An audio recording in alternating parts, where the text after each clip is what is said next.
Bonjour à tous, on se retrouve dans cette vidéo pour la correction du problème sur les longueurs que vous aviez à faire. Donc évidemment, première étape, lorsque l'on a un problème sous les yeux, on lit l'énoncé en se faisant un petit film de ce qui se passe dans la tête, puis on lit les questions. Deuxième étape, on relit le problème et on met en avant les informations importantes avec un peu de couleur. Troisième étape, on dessine le problème pour bien se le représenter, pour bien comprendre ce que l'on nous demande et voir également toutes les informations que l'on a pour pouvoir le résoudre. Donc moi je vais faire les étapes 2 et 3 en même temps pour aller plus vite, mais bien évidemment lorsque vous résolvez un problème, il est important que vous passiez par ces deux étapes l'une après l'autre. Alors, Alex, Bastien et Chloé habitent dans la même rue, et c'est aussi la rue de leur école. Donc ici, on nous explique qu'il y a une rue,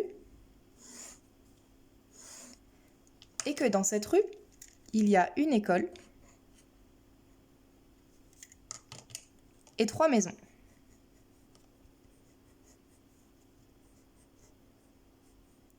Mais on ne sait pas qui habite dans quelle maison. Alex se dit « Je vais à l'école à pied car elle n'est qu'à 350 mètres de ma maison. » Ici, l'information importante à retenir, c'est 350 mètres. Donc ici, on nous dit qu'Alex, il habite à 350 mètres de l'école. Je dessine tout ce que l'on me dit. Bastien, quant à lui, déclare « Moi, c'est mon père qui me dépose en voiture à l'école, car elle est à 24 hectomètres de chez moi. » Ici, l'information importante est 24 hectomètres. Ça correspond à quelle distance? Ça correspond à la distance entre la maison de Bastien et l'école. Donc je vais dessiner la maison de Bastien, qui est à 24 hectomètres de l'école.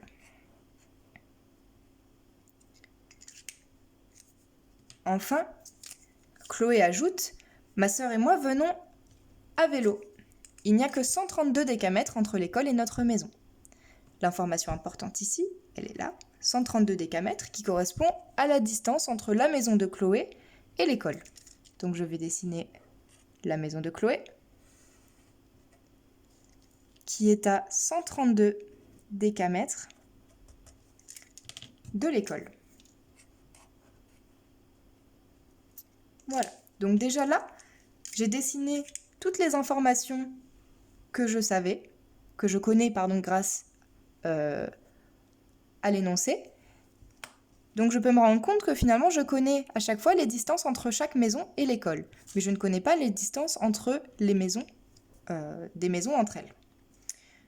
Première question, quel enfant habite le plus près de l'école?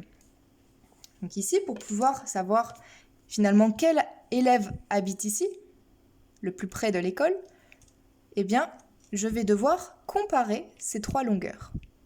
Et lorsque je dois comparer des longueurs, il faut qu'elles soient dans la même unité de mesure.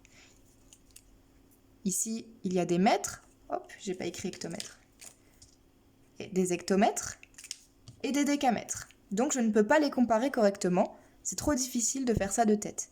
Il faut que je les convertisse dans la même unité de mesure, et on choisit toujours la plus petite unité de mesure utilisée dans le problème. Ici, il y a des mètres, des hectomètres et des décamètres. La plus petite, ce sont les mètres. Donc on va convertir 24 hectomètres en mètres et 132 décamètres en mètres.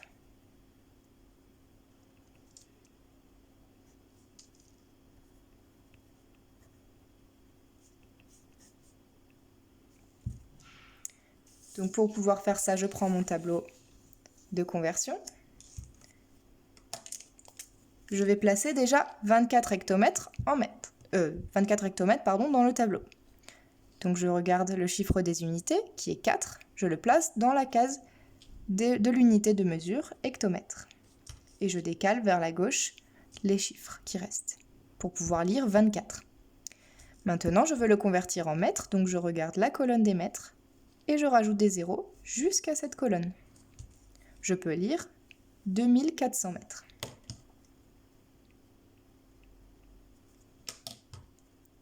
Maintenant, même chose pour 132 décamètres. Je regarde le chiffre des unités. Ici, c'est 2. Je le positionne dans la case de l'unité de mesure, décamètres. Et je vais décaler tous les autres chiffres vers la gauche.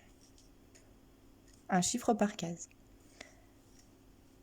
Je peux lire 132 décamètres. Je veux le convertir en mètres. Je repère la case des mètres et je rajoute un 0 jusqu'à cette case. 1320 mètres. Ok.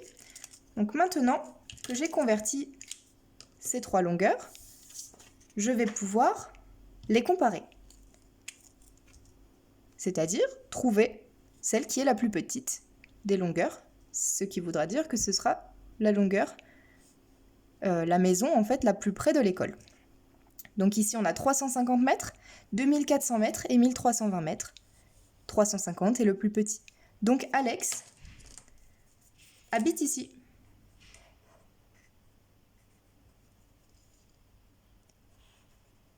Et je complète au fur et à mesure mon schéma avec les informations que je connais. Donc première réponse, Alex est celui qui habite le plus près de l'école. Alors attention, ici on nous dit qu'Alex va à l'école à pied. Donc on peut penser que effectivement s'il y va à pied, c'est lui qui est le plus près.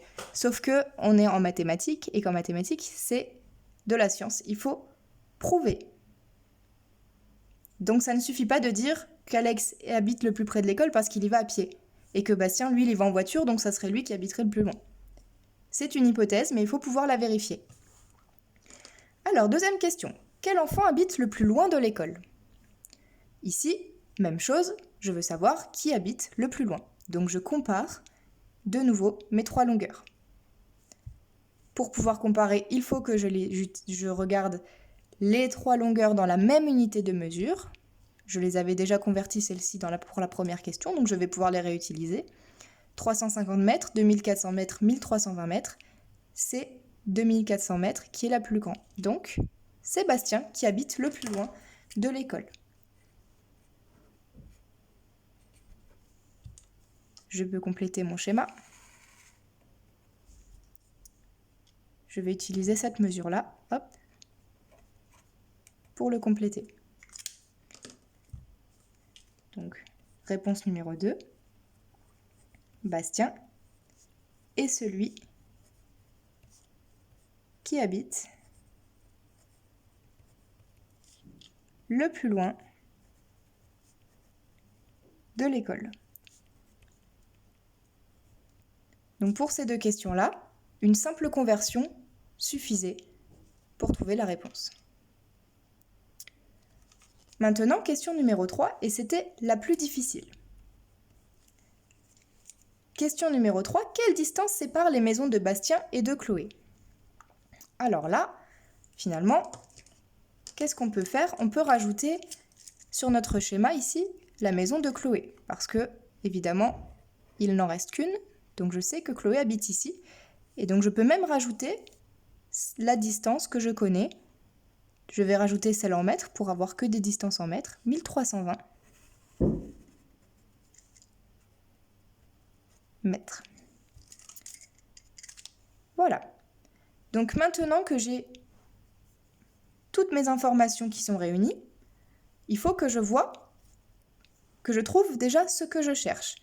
Je cherche la distance entre la maison de Bastien et la maison de Chloé.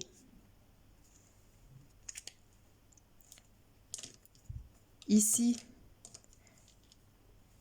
j'ai le tout. J'ai une partie et je cherche l'autre partie, le reste.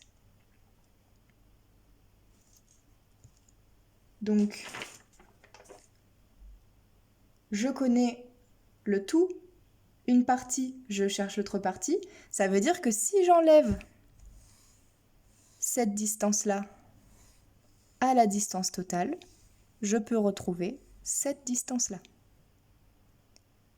Et lorsque j'enlève, cela signifie que je soustrais. Donc je vais faire 2400 mètres moins 1320 mètres et je vais retrouver ce qui reste comme distance.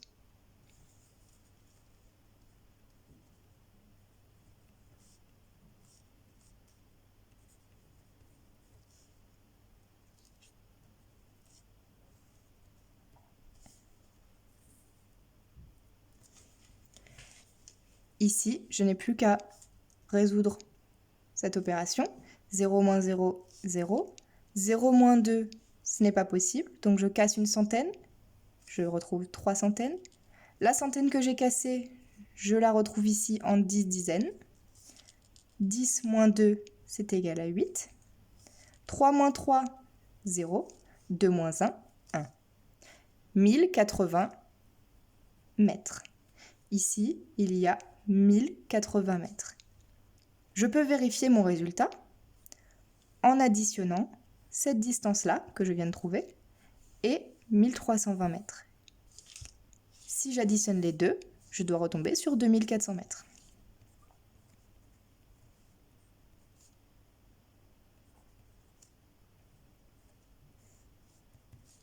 Zéro, 10, 4, 2. 2400 mètres. Effectivement, je tombe bien dessus. Donc, la distance entre la maison